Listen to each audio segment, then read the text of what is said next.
À partir de combien de faits divers on tombe dans le fait de société? Le fait des sociétés vient là, à cause des répétitions justement Ah oui. des faits divers.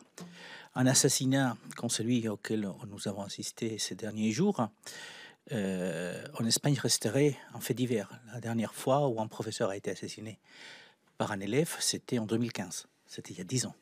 Donc ça reste un fait divers.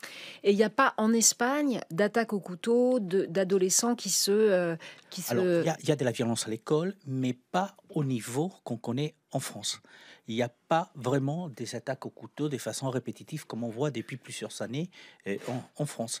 Il y a ce qu'on appelle, et qui existe aussi en France bien sûr, ce qu'on appelle la violence à basse intensité, des professeurs qui sont moqués, qui sont insultés ou agressés verbalement, mais ça reste entre guillemets des violences à basse intensité.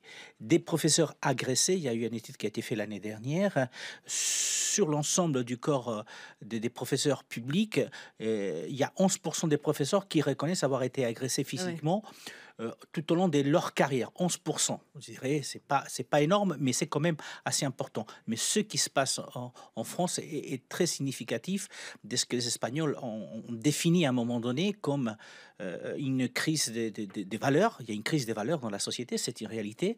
L'Espagne aussi a identifié le fait qu'il y a ce qu'on appelle le stress familial, il y a le déclassement social des jeunes, et puis les Covid qui est arrivé et qui a fait énormément de mal.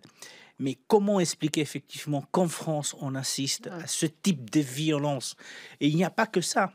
Parce que les violences, on en a parlé ici souvent, il y a eu des rixes aussi entre bandes rivales des jeunes avec des jeunes adolescents qui Ah sont oui, morts. sûrement.